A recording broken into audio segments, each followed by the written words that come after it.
नमस्कार मित्रों, मैं एक बार फिर आपके सामने एक नए विषय को लेकर के आया हूँ और मैं आशा करता हूँ कि आप लोग मेरी बातों को सुनेंगे और थोड़ा सा समय देंगे, क्योंकि ये जो बात है ये केवल मेरी व्यक्तिगत बात नहीं है, बल्कि ये पूरे समाज और ये पूरे देश की बात है। और ये बात मैं काफ़ी दिनों से कहने के लिए चाहता था कि कोई ऐसा प्लेटफॉर्म मिले जहाँ पे मैं अपनी इस बात को रख सकूँ। और आज मैं आप लोग के सामने इस वीडियो को लेके आया हूँ क्योंकि काफ़ी एक गंभीर मुद्दा है और इस पे बात करना बहुत ज़रूरी है। ये मेरा जो विषय है वो विषय मैंने आज रखा है भोजपुरी गानों के अंदर जिस तरह से अश्लीलता फैलाई जा रही है, वास्तव में आप ये समझ लीजिएगा कि आने वाले समय में ये और नीचे गिरती चली जाएगी। आज के परिवेश में जिस प्रकार से भोजपुरी गीतों के अंदर अश्लीलता, फुहड़पन डाला जा रहा है, परोसा जा रहा है, नग्नता परोसा जा रहा है, जो कि कभी हमारी सभ्यता का हिस्सा नहीं था। आज कोई भी त्यौहार हो हमारे यहाँ, जिसके अंदर अगर आप लोग देखेंगे ध्यान से तो बहुत सारे भोजपुरी गाने आते हैं, जिसको कि अगर आप सुन लें तो आपका या तो सर्विस नीचे हो जाएगा और या फिर आप वहाँ से हट जाएंगे। मैंने देखा है कई बार, चाहे जन्माष्टमी हो, दुर्गा पूजा हो, लक्ष्मी पूजा हो या कोई भी धार्मिक त्यौहार जो होता है जो हिंदू मनाते हैं, उन सभी धार्मिक त्योहारों के अंदर आपने देखा होगा भगवान की मूर्तियाँ लगी होती हैं और वहाँ पे गाने जो बजाए जाते हैं, अगर आप सुनेंगे तो स्वर्ग से डूब जाएंगे। आप बताइए, जिस एंगल से आप देखिए, किसी एंगल से ये सार्थक नहीं दिखेगा। आप दुर्गा पूजा ले लीजिए, लक्ष्मी पूजा ले लीजिए, इस पूजा के अंदर जो गाने बजाए जाते हैं वो गाने देखिएगा किस दिशा में वो आपको देखने से लगता है कि वह एक धार्मिक गीत है। आप अगर कांवड़ के लिए या फिर शिवरात्रि के अगर गीत देखेंगे तो उसमें भगवान शंकर और माता पार्वती को इस तरीके से पेश किया जाता है जैसे कि वो भगवान नहीं बल्कि कोई कॉमेडी का विषय हो गया हो। किस किताब के अंदर लिखा हुआ है भगवान शंकर गांजा पीते थे? कहाँ लिखा हुआ है? और हमारे गीतों में इस तरीके से पेश किया जा रहा है जैसे कि पार्वती जी को मम्मी, पापा, भांग, गांजा, क्या शंकर जी की यही पहचान है, पर बचते हैं। यहाँ तक तो चलिए कुछ हद तक आगे अगर बढ़ेंगे तो जब देखा होगा, जब विसर्जन होता है, विसर्जन के अंदर जो लोग होते हैं, मैं सबकी बात नहीं कर रहा हूँ, लेकिन ज़्यादातर मैंने देखा है ये कि वो नशे में होते हैं, उहड़ गीतों के साथ डांस करते हुए जाते हैं। अब बताइए, अगर आप एक हिंदू होकर के और आप इस तरह से अश्लीलता करेंगे अपने ही धार्मिक त्योहारों के अंदर, अपने ही भगवान के बारे में आप इस तरह से गीत गाएंगे, तो आप क्या अपेक्षा करेंगे कि कोई दूसरा आपकी बातों को समझेगा और आपके धर्म को और आपकी जो पूजा पद्धति है उसका वो अनुसरण करेगा या फिर उसको इज्जत देगा? जिस तरीके से भोजपुरी गीतों के अंदर रिश्तों को तार किया गया है, अगर जो गीत गा रहे हैं, जो गाए, अगर उन्हीं को कहा जाए कि आप अपने घर के परिवार के सदस्यों के साथ इस गीत को सुनिए तो शायद वो भी नहीं सुन पाएंगे। जिस तरीके से सोशल मीडिया के प्लेटफॉर्म के ऊपर या फिर जब से मोबाइल और इंटरनेट का ज़माना आया है, जहाँ पे इतने सस्ते तरीके से इन चीज़ों को कोई भी बच्चा, कोई भी युवा देख सकता है, और जो युवा और जो बच्चा जिन चीज़ों को देखेगा वो उसी का अनुसरण करता है। आप देख रहे हैं अपराध में ज़्यादातर मामले जो आ रहे हैं वो 18 ईयर से कम है। क्या वजह है? वजह यही है कि जो उनको दिशा निर्देश मिलना चाहिए वो दिशा निर्देश नहीं मिल पा रहा है। चाहे वो समाज हो, चाहे वो परिवार हो, चाहे वो विद्यालय हो, कहीं नहीं मिल रहा है। और साथ ही साथ इस तरह के भोजपुरी गीतों के द्वारा जिस तरीके से उनके सामने नग्नता परोसी जा रही है, जिस तरह के गीतों के अंदर अलग अलग रिश्तों को ताक किया जा रहा है, अलग अलग त्योहारों के अंदर जिस तरीके से भगवान के विषय में जिस तरीके से फूहड़पन तरीके से उनको रिप्रेजेंट किया जा रहा है, जैसे कि भगवान शंकर जैसे कि कोई नशेड़ी हो, गजेड़ी हो, उस तरीके से पेश किया जा रहा है। क्या साफ सुथरा गीत गा करके हम भोजपुरी जगत में या फिर भोजपुरी गीतों में अपना नाम नहीं कर सकते हैं? क्या फूहड़पन जरूरी है? क्या लोग पसंद करते हैं? शायद नहीं, कोई पसंद नहीं करना चाहे। हमारी जो सनातन संस्कृति है वो इतनी तुच्छ नहीं है। हमारी जो सनातन संस्कृति है वो काफ़ी विशाल है, और इसको जिस तरीके से निम्नता और के गर्त में जिस तरह से ले जाया जा रहा है, वह वास्तव में समाज के हर वर्ग को सोचना चाहिए। अगर आपको ये लगता है कि हमारे और आपसे क्या होगा, तो हमारे और आप से संसार, समाज और संसार बनता है। ऐसे ऐसे भी लोग हुए हैं जिन्होंने अकेले समाज में परिवर्तन लाने की दृढ़ संकल्प लिया और उसको बदला। हमें उतना महान नहीं बनना, लेकिन परंतु कम से कम इन चीज़ों के ऊपर विरोध तो कर सकते हैं। अगर कहीं बोलना हो, कहीं लिखना हो, तो हम अपने राय तो दे सकते हैं। याद रखिएगा, बाहरी प्रदेशों में लोग जो अपना राज्य भाषा होती है उसको लेकर के वो काफ़ी गर्व का अनुभव करते हैं, और वहाँ की किताबों में उसको, उस विषय को, उस भाषा को पढ़ाया जाता है।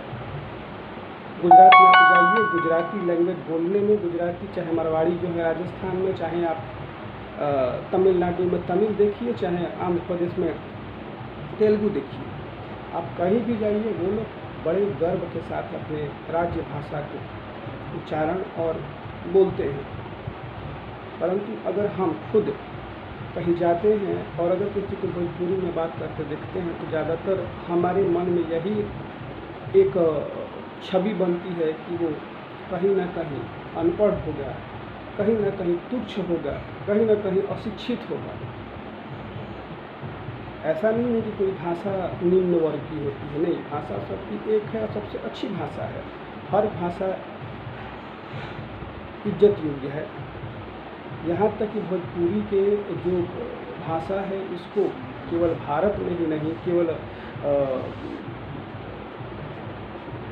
नॉर्दर्न प्लेन के खासकर यूपी और बिहार जैसे स्टेटों में नहीं, बल्कि इसको कई देशों में बोला जाता है। मॉरिशस है, फिजी है, सूरिनाम है, गुयाना है।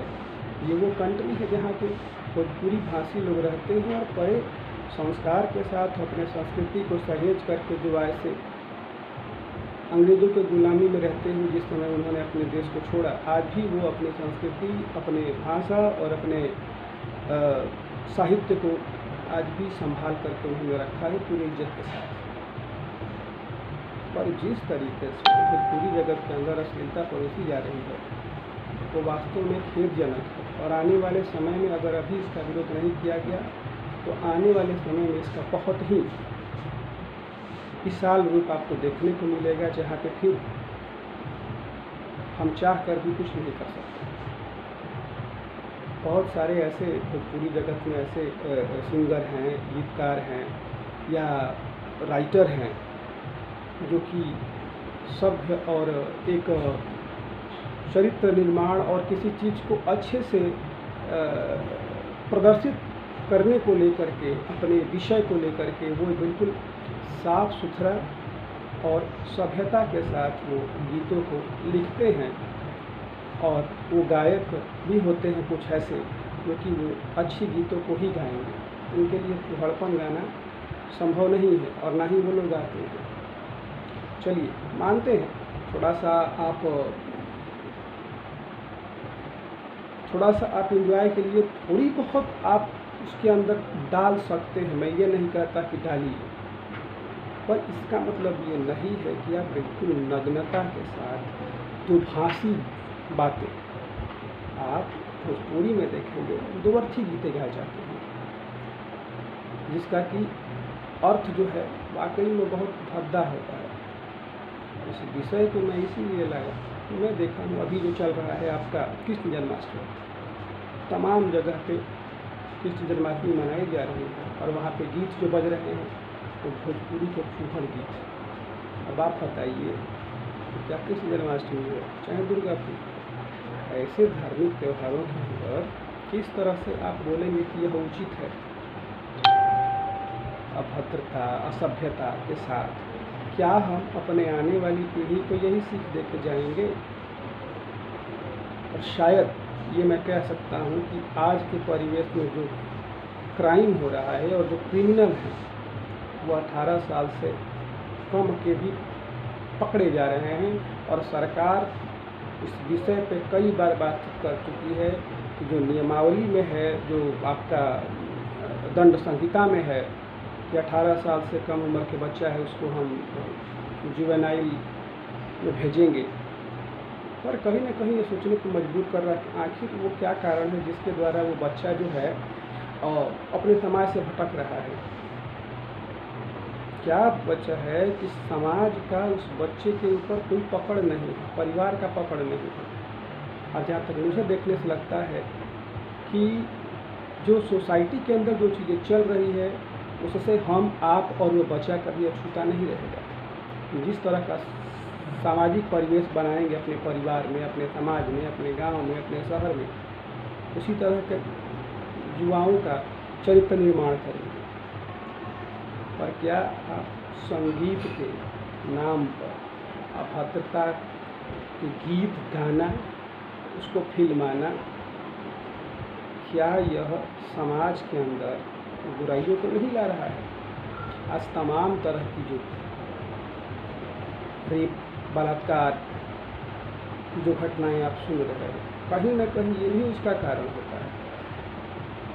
क्योंकि देखिए फिल्म जो है, जो चाहे फिल्मी गीत हो या फिर कोई फिल्म हो, ये समाज का एक आईना होती है जिसको हम पर्दे के ऊपर नाटक के द्वारा दर्शाते हैं, जिससे कि लोग उन चीज़ों को समझें, देखें।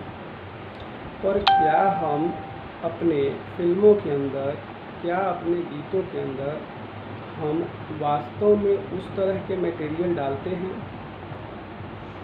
अगर हम भोजपुरी जगत की बात ना करें, अगर हम चलते हैं अगर हॉलीवुड के अंदर, तो अगर वहाँ देखिए तो वही हाल है। पर हमारा जो संस्कृति है, भारतीय संस्कृति के अंदर हर रिश्ते की एक मर्यादा बनाई गई है। खासकर हिंदू सनातन परंपरा के अंदर हमारे यहाँ हर रिश्ते का एक मोल है। हमारे यहाँ दुश्मन को भी इज्जत देने की बात की गई है। हमारे यहाँ बहन, भाई, भाभी, माँ, पिता सबको एक पवित्र स्थान दिया गया है और उसके साथ कुछ रिश्ते की मर्यादाएं दी गई हैं।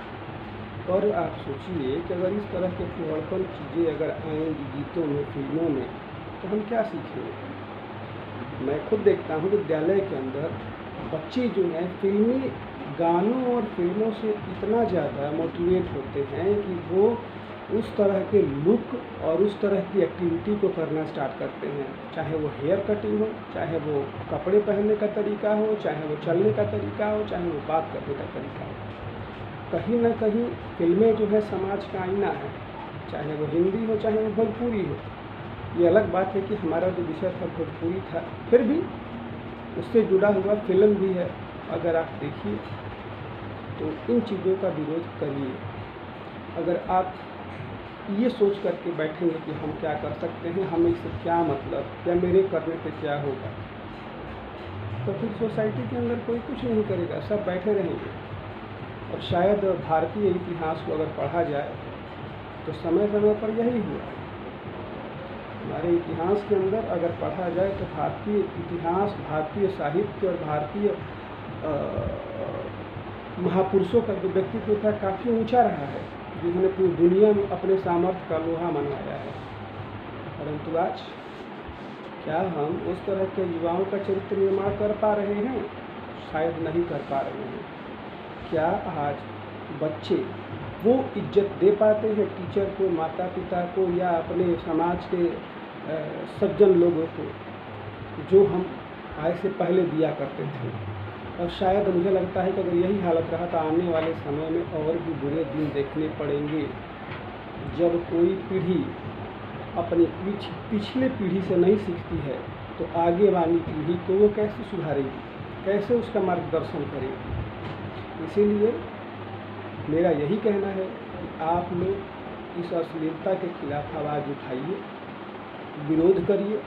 विरोध नहीं कर सकते हैं तो बोलिए, बोल नहीं सकते हैं तो लिखिए, और कुछ भी नहीं कर सकते तो आप इस तरह के गीतों को मत सुनिए, या अगर कहीं ये बज रहा है तो आप उसको इग्नोर करिए। क्योंकि आप कल्पना करिए, हम जिस समाज में रहते हैं उस समाज के अंदर इस तरह के गीतें अगर बजेंगी तो क्या होगा? जहाँ पे एक मर्यादित जो रिश्ते हैं, भाभी है, माँ है, बहन है, इन गीतों में तो माँ और बहन को भी नहीं छोड़ा गया है। आप बताइए, आप मॉरिशस, फिजी, गुयाना के, सूरीनाम, जितने भी बड़े बड़े देश हैं, बड़े देश का मतलब कि इंडिया से काफ़ी डेवलप कंट्री हैं, और वहाँ के लोग जब अपने कल्चर को बचा सकते हैं, वो चाहते तो हमसे और फुहड़ हो सकते थे। और वो लोग हमारी धरती, हमारी मातृभूमि को छोड़ करके कई पीढ़ी पहले चले गए, वो अपने कल्चर को बचाए हुए हैं। और हम जहाँ पे जिस कल्चर की जननी रही है, हम उसी को मिट्टी पलीता कर रहे हैं। आज के दौर में मैं मानता हूँ कि आज का जो पूरा वर्ल्ड है वो आजकल वेस्टर्न कंट्री के जो कल्चर और उसके लैंग्वेज और उसी को फॉलो करेगा, और उसमें किसी तरह की कोई बुराई नहीं है। परंतु कहीं ना कहीं हमें ये सोचना चाहिए कि जिस भारतीय संस्कृति और परंपरा का पूरा विश्व लोहा मानता है, उस परंपरा और उस सभ्यता को हम इस तरह से बर्बाद होता नहीं देख सकते, ना होने देंगे। आपसे मेरा यही आह्वान है, जितने भी माताएं हैं, बहनें हैं, भाई हैं, दोस्त हैं, मित्र हैं, बड़े हैं, छोटे हैं, आप सभी कम से कम इस विषय पर विचार करिए। और मैं समय समय पर इस तरह के जो विषय हैं मैं लेके आता रहूँगा। अगर आपको लगता है कि हाँ, मेरा जो बात करने का, बोलने का ढंग और विषय को उठाने का ढंग है आता है, या अगर मेरे में कोई त्रुटि है तो आप कमेंट में बोल सकते हैं। और साथ ही साथ अगर आप चाहते हैं कि मेरे जैसा इंसान अगर आपको अलग अलग विषय के साथ आपके समक्ष आए, और केवल इस परिवेश में आए कि हम आप मिल कर के कम से कम अपने समाज, अपनी संस्कृति, अपने धर्म को बचा सके, और मैं विषय को सिलेक्ट करके अलग अलग समय पे अलग अलग विषय पे हम बात करेंगे। इसलिए आप इस चैनल को सब्सक्राइब कीजिए, और फिर हम आपसे अगले वीडियो में कुछ अन्य विषय जो कि हमारे समाज, हमारी संस्कृति और हमारे परिवार के सदस्यों के लिए उचित हो और वह हमारा मार्गदर्शन कर सकता है या करेगा। इसलिए आपसे आह्वान करते हैं कि आप सभी लोग हमारा साथ दीजिए, चैनल को सब्सक्राइब कीजिए। अगर आपके मन में कोई विचार है, चाहे इस वीडियो से रिलेटेड, चाहे मेरे रिप्रेजेंट करने का तौर तरीके के ऊपर, तो आप अपने विचारों को रख सकते हैं। बहुत बहुत धन्यवाद।